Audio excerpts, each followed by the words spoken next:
Vasu Vaddiparty here for the VPartySports Podcast for the Sunday morning, 9 a.m. on the East Coast, 6 a.m. on the West Coast. What a day it was for Saturday in the world of sports. The NBA, the NCAA with a full day. NHL had 14 games on the ice. But let's start with Saturday football. Wildcard weekend started in San Francisco, more specifically Santa Clara, where the 49ers, the number 2 seed in the NFC, took on the Seattle Seahawks, who were the number 7 seed, got in by virtue of a tiebreaker, the win over the Detroit Lions way back in week 4, eliminated the Lions, gave the Seahawks the 7th seed. Seattle played well in the first half. But in the second half, San Francisco's defense took over. They only allowed 6 points in the second half, down 17-16 at the half. Brock Purdy. How about Brock Purdy? Look at all the stuff he's done. The last 6 games that he started, 5 regular season games, came in halfway through the Miami game, was able to lead them to a victory against Miami. 5 straight wins later. 3 touchdowns today, 1 rushing touchdown. Looked a little nervous in the beginning. Took a 10-0 lead over Seattle. Seattle came back with a touchdown, a field goal by Robbie Gould, and then a touchdown from Geno Smith to DK Metcalf. By the way, I give Geno Smith a lot of credit this year for taking every snap under center, the Pro Bowl quarterback, resurrecting his career with the Seattle Seahawks. Had Jen Mueller on from Seahawks Radio the other day on the podcast, and she talked about how much of a difference Geno Smith made, and this is on the heels of Russell Wilson being traded during the summer from Seattle to Denver. They got a lot of draft capital. They got players back, and they look to be a team on the rise. Pete Carroll taking this team to the playoffs. They had no chance of winning 5 to 6 games coming into the year, but the old dog Pete Carroll found a way to do it. Defensively, they leaked oil during the year, but offensively, they were pretty good. Geno Smith had a lot to do with that. They started out 6-3, lost their next 3 out of 4, ended up at 7-6, and then went 2-2 to close out the year. So 9-8, they come into the playoff game, had a 17-16 lead at the half. Smith to Metcalf, Walker the third had a touchdown, and before you know it, a Jimmy Ward penalty right before the half gave Jason Myers a chance to give Seattle the lead. It was 16-14 at that time, but then the second half, 49ers took it down the field. They opened the kickoff with a touchdown. They were able to get another field goal, a couple more touchdowns later. Deebo Samuel was awesome, 6 catches, 133 yards, the 74-yard touchdown. Catch and run.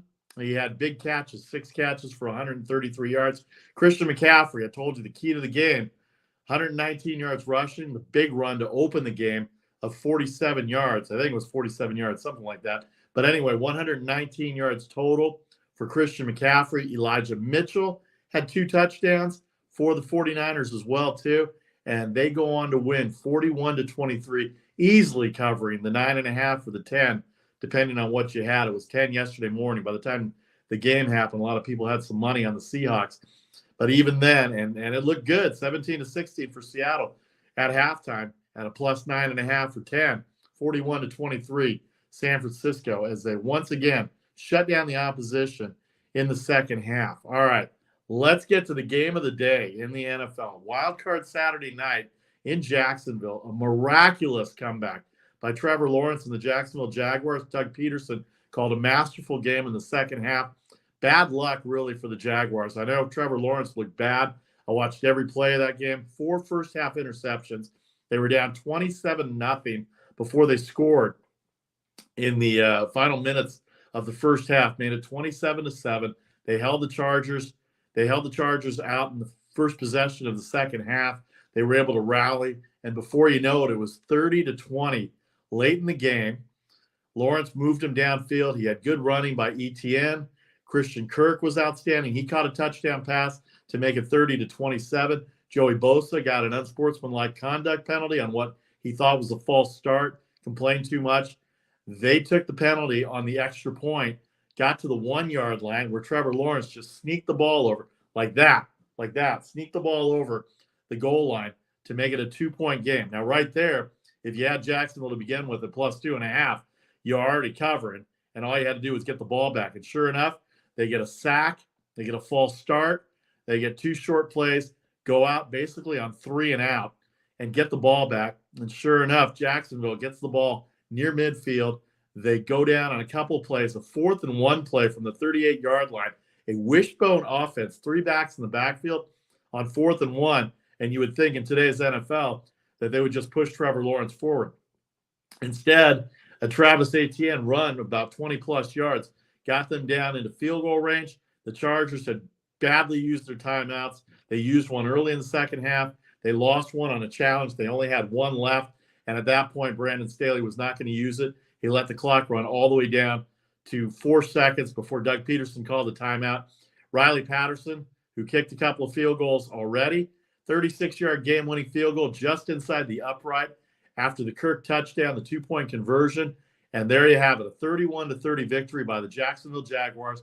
They had the home field. They were the number 4 seed. They were a 2.5-point underdog. The line went down to 2 by game time. I had it at plus 2.5, so I was going to win either way, provided there was no miraculous ending like there was in the Jets-Dolphins game last week with the safety that went against me. But sure enough, Jacksonville went down.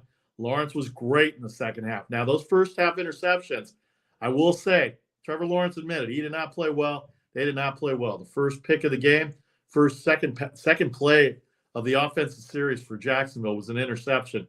That led to a touchdown. Austin Eckler had 2 rushing touchdowns for the Chargers. And Justin Herbert looked great in the first half, but they couldn't do anything in the second half. So 2 interceptions, 3 by Asante Samuel of the 4 interceptions. So what a game he had. Asante Samuel Jr., I should say. 3 of the 4 interceptions in the first half. But here's the problem. And you can go back and look at the film. You can debate me. In fact, I want you to debate me on this if you think it's wrong, because Jacksonville was not getting the calls in the first half. And now the Chargers fans are all over Twitter, all over social media saying that they did not get the calls in the second half at all. And maybe that's true. Maybe that isn't true. But I'll tell you this, it's clear as day that one of the interceptions was definitely illegal contact that Asante Samuel got one of his interceptions on. And then there was a pass interference call that did not get called in the end zone as well. And there was another helmet-to-helmet on a sack, on a throw by Lawrence. It wasn't a sack, but it was a helmet-to-helmet by Derwin James, who came in on a blitz to Lawrence. The pass went incomplete, but they did not call the 15 yards. And that could have really debilitated Jacksonville going into the first half. As it is, they were down 27-7. Not very many comebacks. In fact, this is the 3rd biggest comeback in playoff history. The Houston Oilers years ago blew a lead to Buffalo, and then NBC had it. I don't have the numbers in front of me, but this is the 3rd biggest comeback. Jacksonville on the Riley Patterson game-winning field goal, 36 yards out, a 31-30 victory over the Los Angeles Chargers. They are out. I'm not one to talk about job statuses, but I know Brandon Staley's name's been mentioned all over Twitter. He played all his starters last week in a game that was meaningless. Mike Williams was hurt. The star wide receiver did not play today. In fact, he was out, so that hurt their chances as well. DeAndre Carter, their kick returner, he got injured. They had to go to another kick returner, and so they were down a man, certainly on the offensive side. Keenan Allen did everything he could. Austin Eckler did everything he could. Gerald Everett, the tight end, did everything he could. The defense played well in the first half. The second half, they just got out-executed. Jacksonville out-executed them.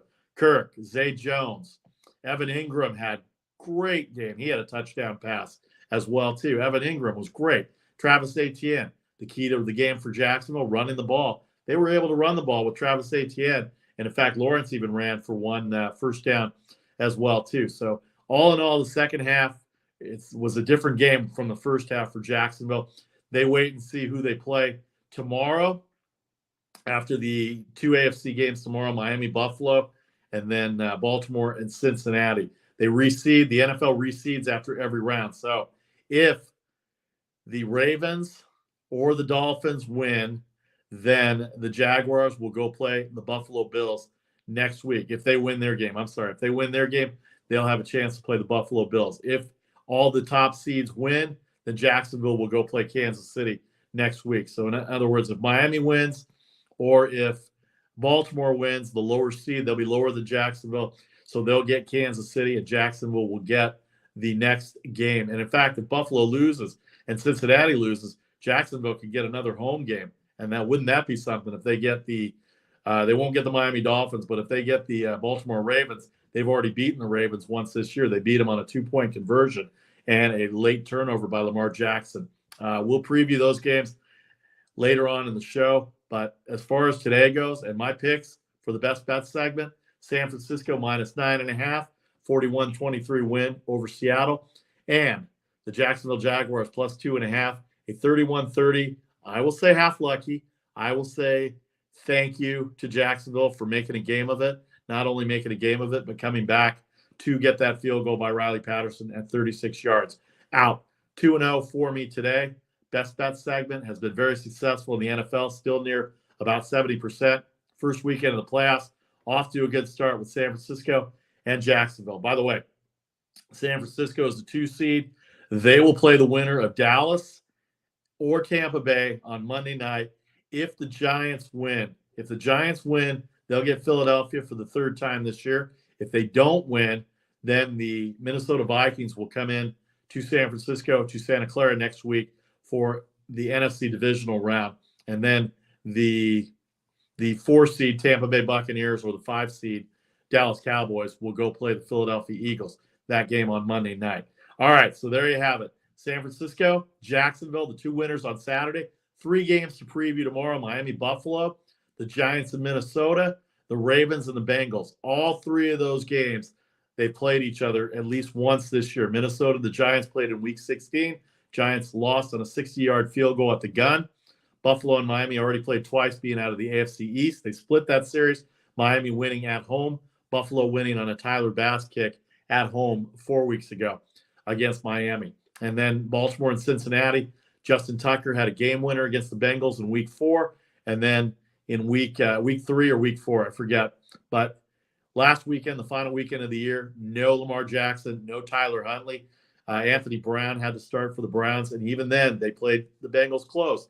They can stop the run. They can rush the passer. Joe Burrow hasn't been protected that well this year, even though the numbers say that he's been outstanding, and they've been outstanding. The second hottest team in football coming into the playoffs right now, as are the Cincinnati Bengals. Of course, they had the canceled game with Buffalo 2 Mondays ago, so the streak kind of a little derailment, and they only played 16 games. So right now, as it stands, Kansas City Chiefs, Philadelphia Eagles are 1 seeds. They both have byes this weekend. San Francisco, the 2 seed in the NFC, beats Seattle. Jacksonville, the 4 seed in the AFC, beats the 5 seed in the Los Angeles Chargers. So there you have it for Saturday. 3 games on Sunday, 1 game on Monday night, and the next weekend, a divisional weekend, as we have Wildcard weekend. Right in the middle of Wildcard weekend, all the excitement going on. Should say Super Wildcard weekend. That's how the NFL promotes it, so we won't deviate from that. Wildcard weekend, Super Wildcard weekend. All right, when we come back in 1 minute, we'll go through the NBA and college basketball, and then we'll preview the NFL games for tomorrow. We'll give you the lines for everything going into tomorrow. Don't forget, Daily Post for Sunday will be at 11 a.m. Eastern, 8 a.m. Pacific. It's late night, early morning, depending on where you are. A little after 6 o'clock on the West Coast, a little after 9 o'clock on the East Coast. In about an hour and a half, we'll have the Daily Post at 11 a.m. Eastern, 8 a.m. Pacific. All of Sunday's action in the NFL, the NBA, the NCAA, and a little bit of hockey as well, too, on this Sunday version of the VPartySports Podcast. I'm your host, Vasu Vaddiparty. Back in 1 minute.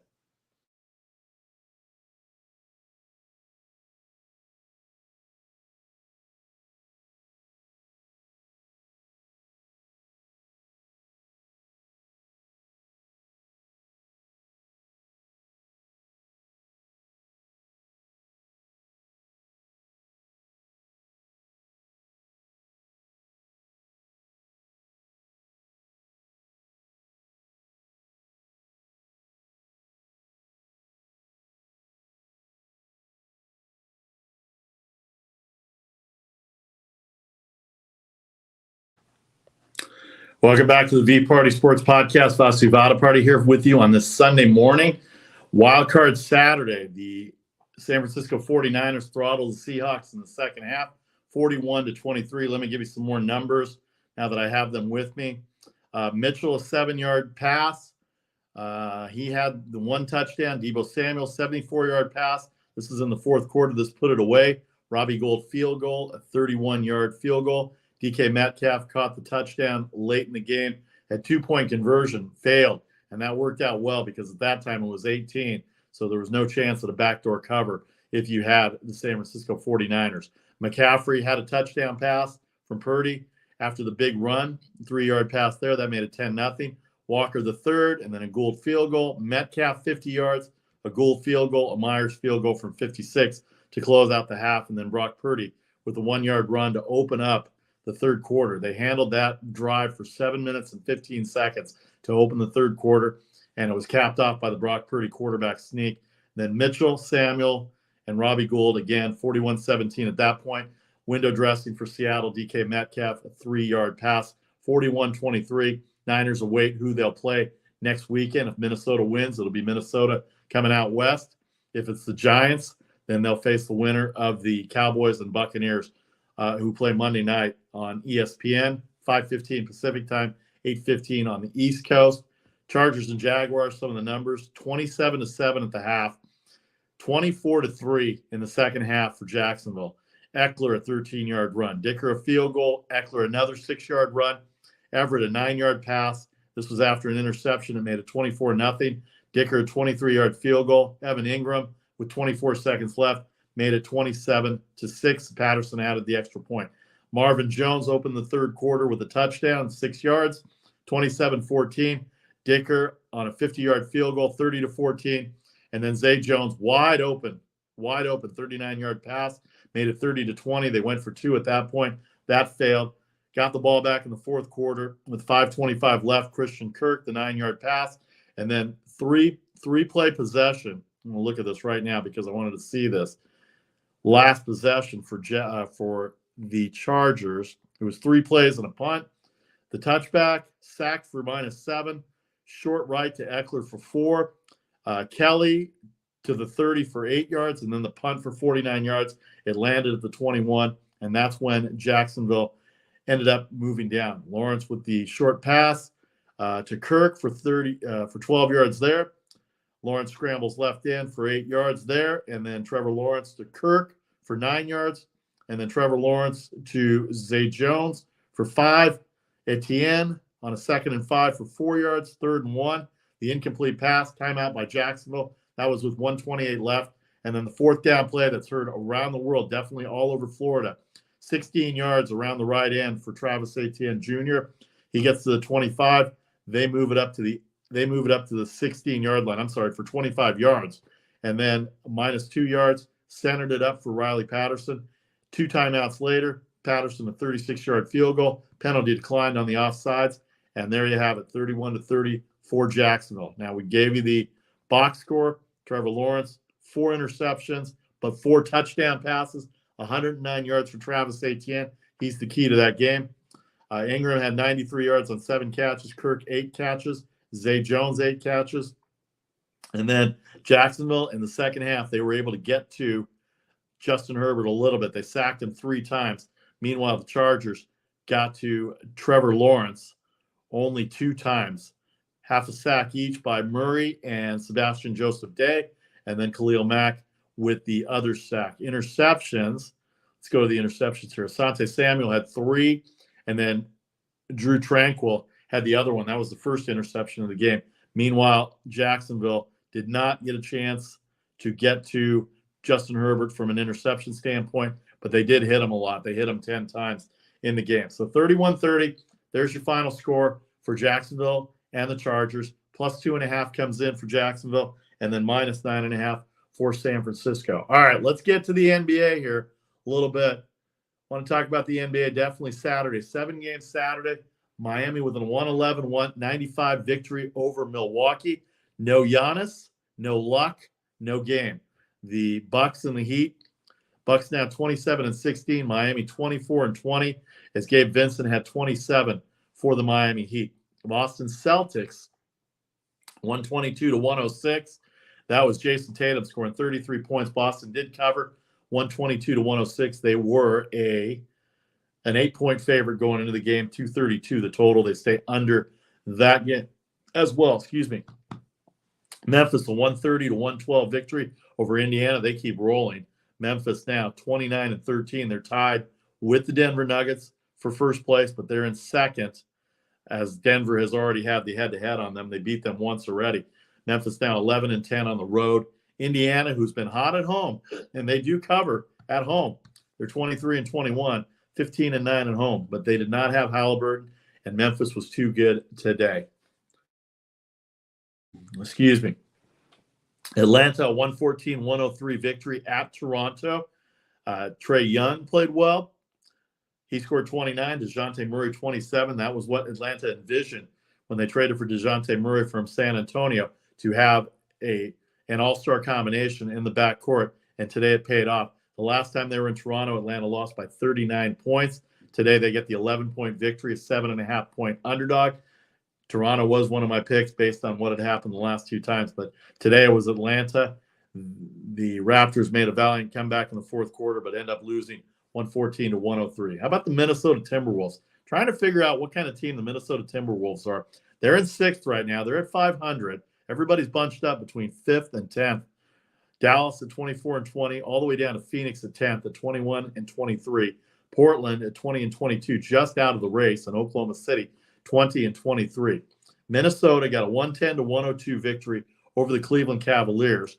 Edwards had 26 points for Minnesota. Donovan Mitchell did not have his best game at all. He had 14 points. Jared Allen and Evan Mobley led Cleveland with 19. But Cleveland now at 27-17, entrenched right in the middle there, third or fourth place in the Eastern Conference. In fact, they are down to fifth now with Milwaukee and Philadelphia ahead of them. They have more losses than Milwaukee and Philadelphia, and that's why they're in the fifth spot. But 27-17, a good record, but only 9-13 on the road. Philadelphia, 118-117 victory at Utah. They had a big lead, and they were favored by 7 points. Utah covers, but Joel Embiid had a jumper that ended up winning the game with 5.7 seconds left to give the victory over Utah. Good for Utah to make a show of it to come back. Philadelphia now 26-16, Utah 22-24. And then Portland rolled all over Dallas. They had Dallas +2, 136-119. A good showing for the Blazers, who usually play well at home. Dame Lillard had 32 points for the Blazers as they beat the Mavericks on Saturday night. Dallas now 24-20, Portland 20-22, but a 17-point victory for the Blazers. All right, Sunday in the NBA, Knicks at Detroit, Houston at the Clippers. We don't have a line for that yet. In a couple hours for Daily Post, we'll have that. Golden State 3 at Chicago, no total. Brooklyn will play Oklahoma City at home. Remember, Oklahoma City is the best road team as an underdog, and 230.5. No Durant for Brooklyn. He'll be out for a while.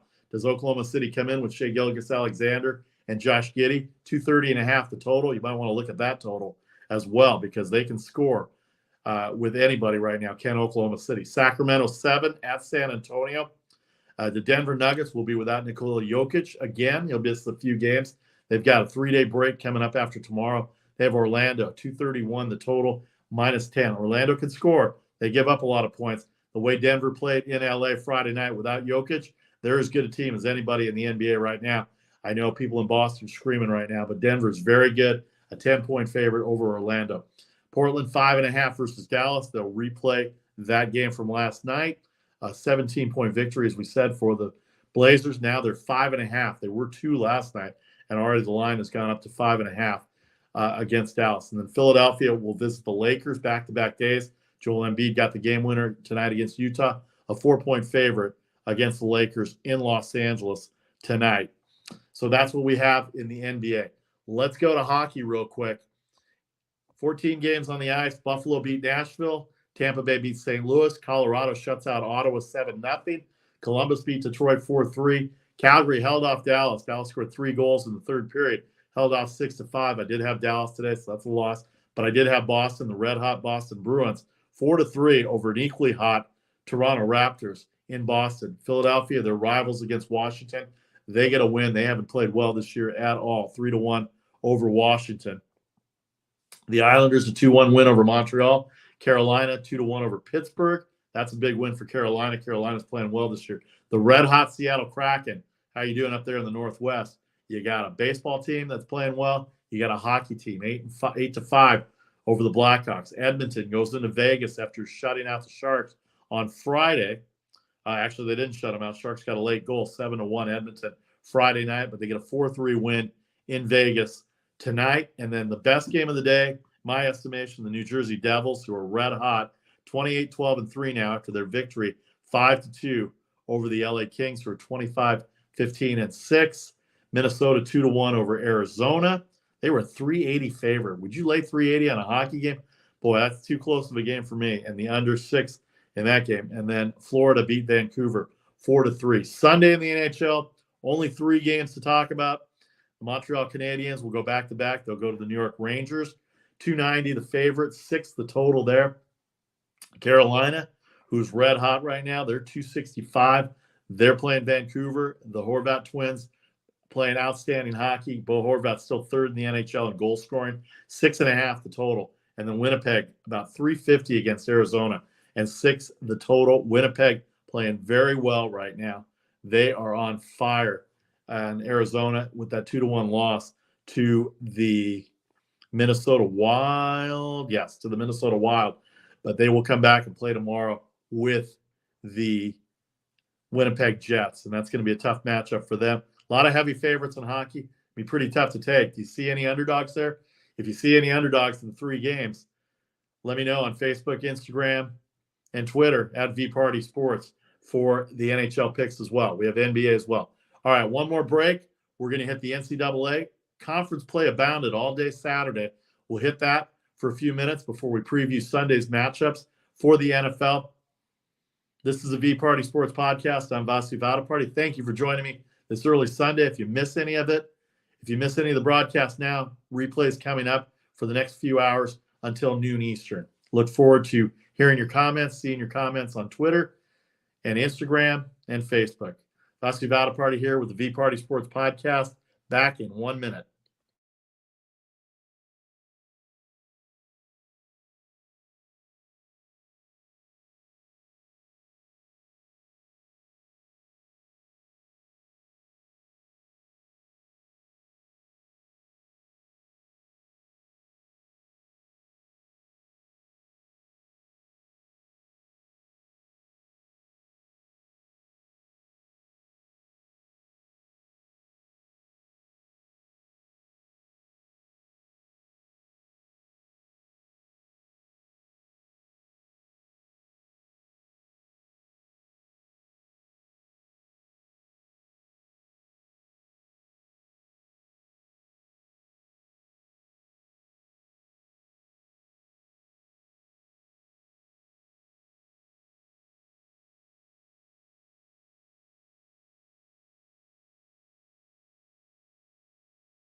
All right, welcome back to the VPartySports Podcast. Vasu Vaddiparty for this Sunday morning.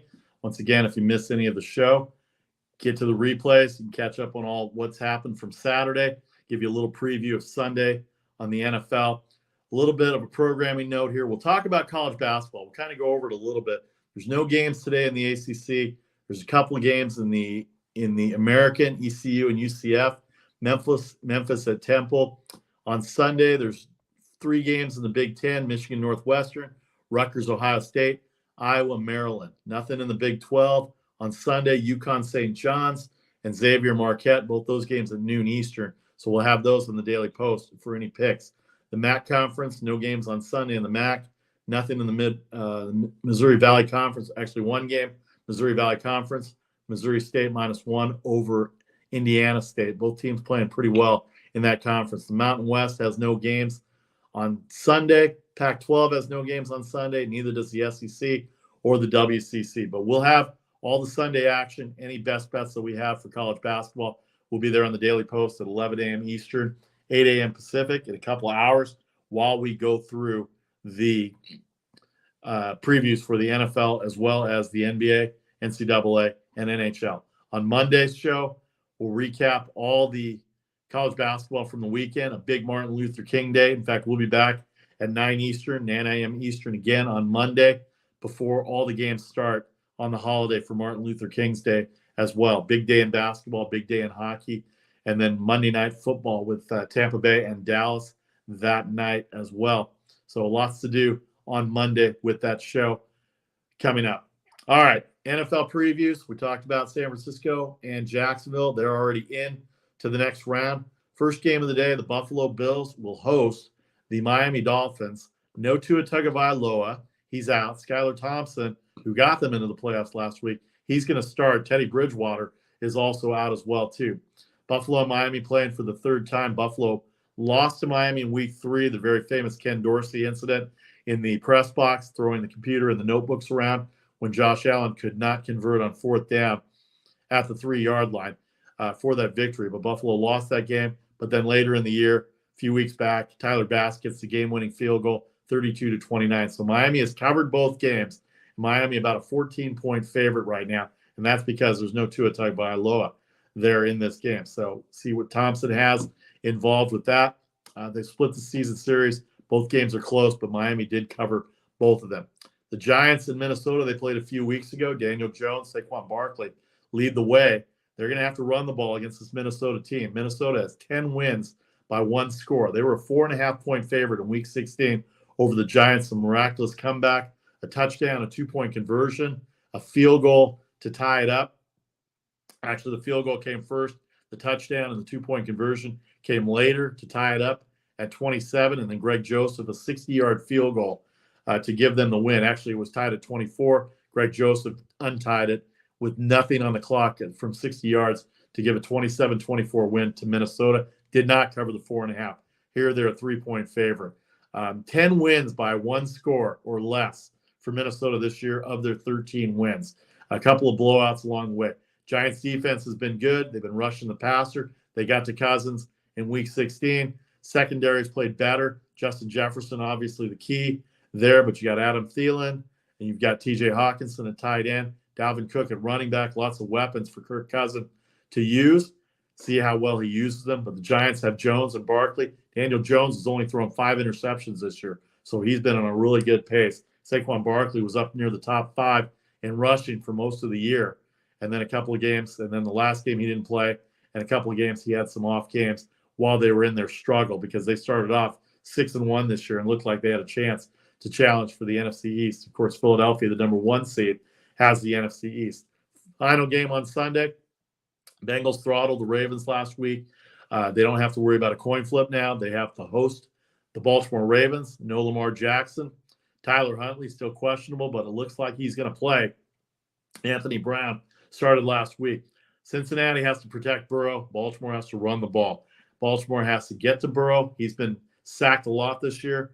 And then Tyler Huntley has to make sure that he manages the game. Hate that term, managing the game, but they've got to be able to run the ball with Edwards and the such. And also J.K. Dobbins is back as well, too. But they don't have a lot of wide receiving depth, and you can only throw to Mark Andrews at tight end so many times. So that's what we've got going there for Baltimore and Cincinnati. And then Monday, we'll give you a full preview on Monday. But the Buccaneers, an underdog at home to the Dallas Cowboys. They have a worse record than the Cowboys, who are the 5 seed. But the Buccaneers won the NFC South, so they get the home game. And their deal is to run as best as they can. They've got to stop the run on defense. They've got to force pressure on Prescott.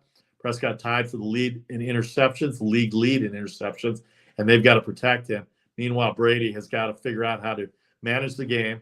Again, game manager. He's no game manager. He's the GOAT. But they've got to run the ball. They've got to keep that Dallas offense off the field, and they got to run right at the Dallas Cowboys defense, who's given up yards this year. They lost to teams such as Jacksonville. They had a tough game against Houston.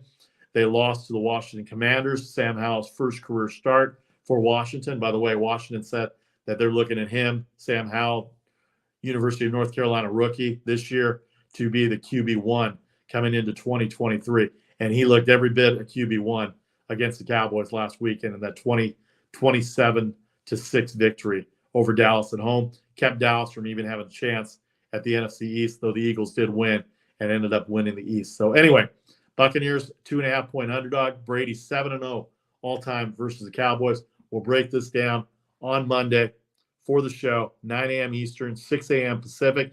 The lines for the games for tomorrow: Buffalo -14, 43.5. Thompson in at quarterback for Miami. Josh Allen, no red zone turnovers. He led the league in red zone turnovers this year. And because there's no Tua Tagovailoa, Buffalo's line has gone up to 14. We heard DeMar Hamlin is out of the hospital. He visited his teammates in the locker room. Can you imagine? Can you imagine if he showed up on Sunday on the field in front of that crowd? It was already raucous last week. And what a storybook script that was with Nyheim Hines running the kickoff back 2 days after getting the word that DeMar Hamlin is going to be okay and that he was breathing on his own. 14 and 43.5. Giants and Vikings played each other. Vikings -3 and 48 the total. Could be a high-scoring game. Depends on the weather. Don't see it being high-scoring. Giants have to try and get Barkley active. Daniel Jones cannot make mistakes, and they've got to pressure Cousins. The defensive secondary has been really good the last 5 weeks, so they've got to figure out a way to shut down Justin Jefferson, Adam Thielen, TJ Hawkinson at the tight end spot. Dalvin Cook running the ball as well, too, has been a big factor for Minnesota. And then Matson near the goal line in the red zone has been their touchdown maker. Cincinnati 8.5 versus Baltimore. No Lamar Jackson, 40.5 the total. They lost last week, but they were one score away from covering that 9.5-point spread. This line started at 9.5. It's now down to 8.5 for Cincinnati. Don't underestimate Baltimore. They can put pressure on the quarterback. They've got enough game in them with their skill positions to be able to make this a game. But the key is on defense for them to be able to contain those wide receivers in Higgins, Boyd, and, of course, the great Jamar Chase. You stop those three guys, you figure out how to bottle up Joe Mixon, you might have a shot at winning this game. John Harbaugh is no dummy. He's been around this game a long time, and he'll figure out a way to try and slow down that Cincinnati offense, who's been red hot. And then Monday night, Dallas to 2.5. This, to me, is a bad line. I mean, I might as well just give this to you already. If Dallas is going to be favored on the road the way they've played, they have not played well on the road. Tom Brady's 7-0 against Dallas. I would tell you that Tampa Bay is going to cover that 2.5. The only other time they were an underdog was to the Bengals earlier in the year. They were at home. They got off to a big lead, but defense could not hold the red-hot Bengals at that time, and Cincinnati ended up routing them. But I cannot see Dallas with their offense the way it's been sputtering the last few weeks. Prescott with the turnovers. Pollard, the leading rusher against Washington, only 19 yards rushing. Where is Ezekiel Elliott for the Dallas Cowboys? He's one of your top runners. I thought this was a tandem running back crew. I guess they didn't use him because they were down big and they had to pass a lot. But I have to say, you got to find Ezekiel Elliott somewhere in this game to help you balance the run-pass distribution for the Dallas Cowboys. But that's Monday night. We'll preview all that. We'll have all the injury reports. Buffalo, Miami, 1 o'clock Eastern on CBS. Minnesota, 3 versus the New York Giants, 4:15 on Fox. Cincinnati, 8.5 versus Baltimore in Cincinnati, 8:15 on NBC tonight. 49ers win. The Jaguars come back from 27-0 down to get a game-winning field goal. They win. They await to see who they play next weekend after the games on Sunday. We'll let you know all about the games. We'll talk about the NBA. We'll get the NCAA in action. Big games on Monday morning, West Coast time anyway, for the NCAA. Hockey will have morning and afternoon games as well. And, of course, the NFL game on Monday night, 8:15, ESPN and ABC for Tampa Bay and Dallas. I'm Vasu Vaddiparty. Once again, we'll be back Monday, 9 a.m. Eastern, 6 a.m. Pacific. If you miss any of it, you get the replays following up until tip-offs for the college basketball. The NBA with Martin Luther King has a full schedule as well, too. And then today for Sunday, we'll recap all the NBA, NHL, some of the NCAA, and we'll go through the 3 games of the NFL Wildcard Weekend, Super Wildcard Weekend for the NFL. Thanks to everybody on Facebook. Thanks to everybody on Twitter. Thanks to everybody on Instagram for your comments. And thanks to everybody on YouTube for subscribing. Really appreciate the support. Really appreciate what you've all done for me in the 2022 year. Looking at bigger and better things in 2023. I'll have my daily record on the Daily Post in about an hour, 11 a.m. Eastern, 8 a.m. Pacific. The Daily Post with the Best Bets segment, the never duplicated, unprecedented, world-famous Best Bets segment. I'm Vasu Vaddiparty. That's the VPartySports Podcast for this Sunday. Have a great afternoon. Good luck with your games, and we'll see you tomorrow, 9 a.m. Eastern, 6 a.m. Pacific on the West Coast with the VPartySports Podcast. Have a